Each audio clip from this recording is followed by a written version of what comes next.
बांग्लादेश में हो रही हिंसा और हिंदुओं पर हो रहे अत्याचार की खबरों ने बिहार में भी सियासी हलचल बढ़ा दी है और अब हिंदुओं के बांग्लादेश से पलायन की खबरें आ रही हैं। इसे लेकर बीजेपी ने मांग की है। बीजेपी के राष्ट्रीय प्रवक्ता अजय आलोक ने कहा है कि बांग्लादेश के नागरिकों को शरण देने के लिए देश में सीएए और एनआरसी लागू करना है। जो लोग इसका विरोध कर रहे हैं उनकी देश विरोधी मानसिकता साबित होगी। बीजेपी प्रवक्ता अजय आलोक से बात की है संवाददाता आनंद अमृतराज ने। राष्ट्रीय प्रवक्ता अजय आलोक। अजय जी, आपने एक एक्स पर पोस्ट किया है जिसमें आपने कई सारी बातें लिखी। बांग्लादेश में जो घटना घट रही है उस पर क्या है इसका मतलब? देखिए, बांग्लादेश में जो हालात हैं वो हमारे लिए बहुत चिंताजनक हैं। उनकी आंतरिक व्यवस्था परिवर्तन हुआ है, लेकिन उस आंतरिक व्यवस्था परिवर्तन में मामला कट्टरपंथियों के हाथ में जाता हुआ दिख रहा है।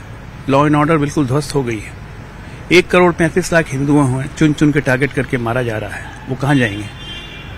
कहां जाएंगे? अपनी जान कहां से बचाएंगे?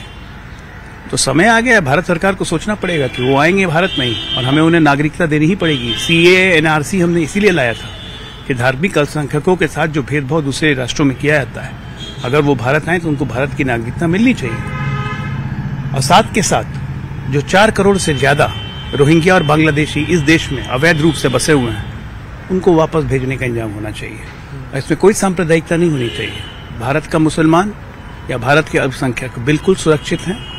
बस अवैध बांग्लादेशी और रोहिंग्याओं की आवाज न बने। लेकिन कुछ पार्टी ऐसे भी है जो सीए को लेकर, एनआरसी को लेकर सवाल खड़े करते हैं। अब वो सवाल उठाने का समय खत्म हो गया। बांग्लादेश की हालत देख लीजिए। 1 करोड़ 35 लाख हिंदू किसके सर पे जाएंगे? अब जो सवाल उठाता है इसका मतलब उसके मन में सांप्रदायिकता, जहर और कट्टरवादी शक्तियों के साथ खड़ा होने का उसकी इच्छा है। तो मतलब आप चाहते हैं कि पूरे देश में अब सीए एनआरसी लागू हो? होना ही करना ही पड़ेगा आपको।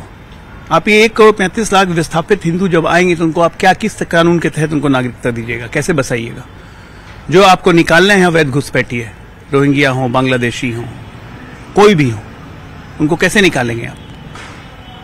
तो ये थे हमारे साथ बीजेपी के राष्ट्रीय प्रवक्ता अजय आलोक, जिन्होंने एक बड़ी मांग की और बड़ा सवाल भी खड़े किए हैं। कैमरामैन अमित के साथ आनंद अमृतराज, न्यूज 18 नेटवर्क, पटना। और बांग्लादेश में जारी हिंसा के बीच भारत में सीएए और एनआरसी पर भी राजनीति गर्माती दिख रही है। आरजेडी प्रवक्ता जया यादव ने बांग्लादेश हिंसा के बाद बीजेपी प्रवक्ता अजय आलोक की ओर से सीएए एनआरसी लागू करने की मांग पर हमला बोला। वहीं जेडीयू के मंत्री श्रवण कुमार ने भरोसा जताया कि बांग्लादेश की हिंसा पर भारत और बिहार सरकार अलर्ट है और उम्मीद है कि जल्द ही इसका हल निकलेगा। के ट्वीट को देख रही थी, मुझे तो यही समझ में नहीं आ रहा है ये उनका पर्सनल ओपिनियन है या मांग है। अगर मांग है तो आप बीजेपी में हैं, सत्ताधारी हैं, आप अपने सरकार के इंटरनल बैठक में ये मांग को रखें और इस मांग को पूरी करें।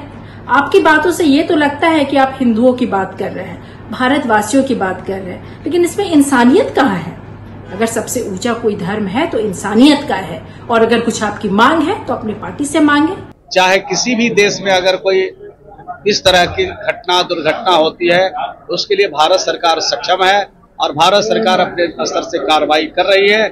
और जहां तक बिहार का सरकार की सवाल है, बिहार के मुख्यमंत्री बिल्कुल इन मामलों में बिल्कुल संवेदनशील रहते हैं।